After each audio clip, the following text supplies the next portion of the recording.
you may be following a path that others have taken and that others will take after you, but nobody sees it the way you do. What is the creative writing process, and how is it different from other writing processes?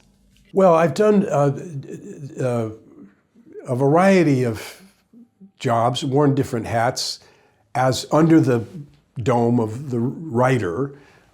Some of my work was sort of journalistic, some of it was critical, and some of it is pure creative. And they are very, very different hats. And even within the creative, there are different hats, so to speak. Like if you want to write comedy, you've got to put on a comedy hat. You've got to be, tuned to look for the opportunities to be funny. Or if you're writing something scary, you put on the scary hat and you look for those opportunities. But it's quite a different thing to write critically, as I did for most of my career. The bulk of my career, I was a kind of a threshold guardian, actually, one of those archetypes whose job is to say, no, it's not good enough most of the time.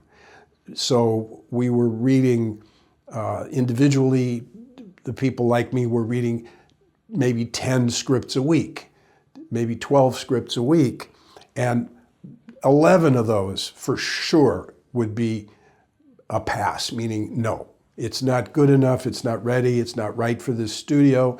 But every once in a while, maybe one out of 15 or 20, you'd go, maybe this could be turned into something. Or yes, I'm sticking my neck out for this. And it's hard to say which of the hats you're wearing at that point. As a reader of scripts, as a professional analyst of scripts, I had to read as if I were creating a movie. I was an act of the imagination. And I had to take the roles of the cinematographer and the director and the sound guy and the music supervisor, and I had to provide all that and inflate this thing that's all flattened out on 120 pieces of paper, inflate that into a full movie as best as it could be realized. I tried to make it the best production of this, even if the script was horrible, I tried to make it the best produced version in my head. So there was a creative act involved there, but then you have to get down to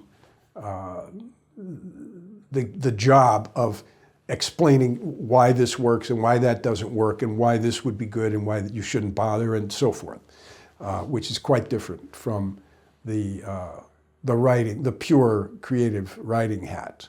I like that hat a lot because you are in God's chair in a way there, even more than as a reader imagining the thing. You're completely responsible for this room that I'm imagining, every chair in it, every person in it, every wall hanging, you're responsible for everything. And it has to mean something, and that isn't easy.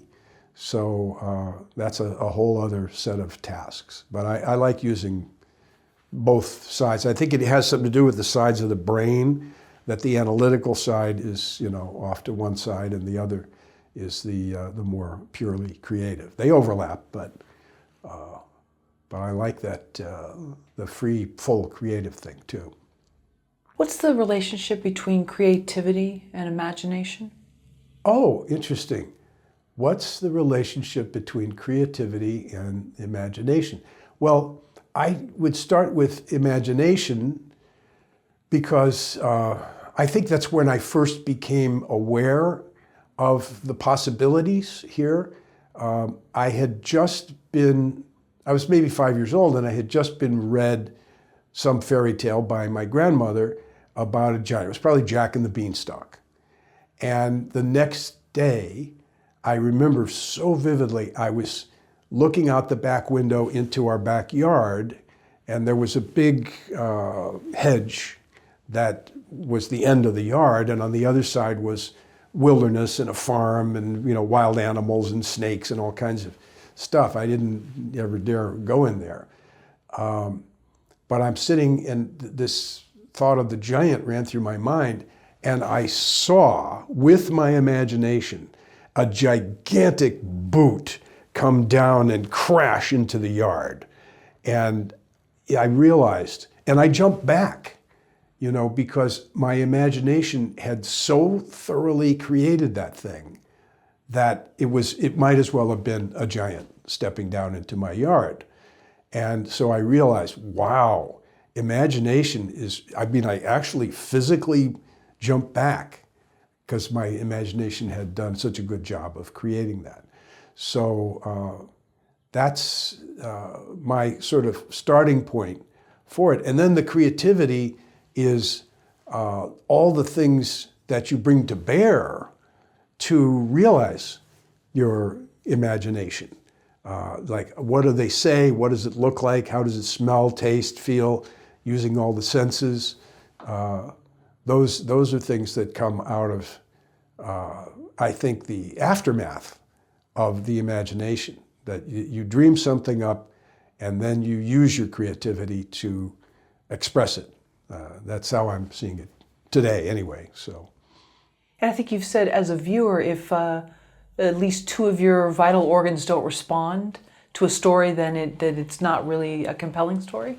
Yeah, that's a real deep belief of mine, that this stuff of stories acts upon the human body more than the human mind. The mind is involved, the imagination is involved, of course, but I think this was a belief that Joseph Campbell had, that the images in the myths were somehow programmed to bypass the brain and the intellectual function. You can still use it, but you're actually being affected below the neck, mostly, in the organs of the body. And that's a rule of mine, that if two or more organs of the body are not secreting fluids or squirting or generating tears or causing the chemicals in the neck to choke up or making the heart beat faster, all those are injections of chemicals by these organs of the body, which are somehow mysteriously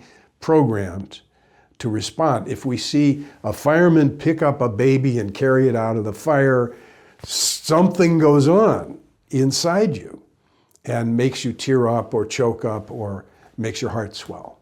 So I'm a big believer in the power of these things, and that they actually operate below the level of the brain processing. It joins in too, but it's more about the direct effect on the organs of the body. If the path before you is clear, you're probably on someone else's. Carl Jung quote. How does this relate to the hero's journey and storytelling?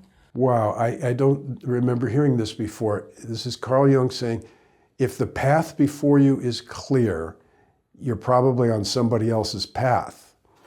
Yeah, I write in the last chapter of my book, The Writer's Journey, I write about an event in my life that I call Trust the Path, where I was lost in the woods, basically, and in some danger of getting in trouble from, being wet and cold and exposure. And I came out of it with a kind of shamanic experience there in the woods that told me this phrase, trust the path. And I really had to think about that a lot. And Jung's quote brings out some thoughts about it. You're on a path, and I say you should trust that path. And you can get hung up on the fact of, well, if there's a path other people have gone and I'm just following. But I don't think that's the case. I think the real situation is you may be following a path that others have taken and that others will take after you, but nobody sees it the way you do. You have a unique view, and that view is valuable. So everybody's experience of the journey is going to be a little different.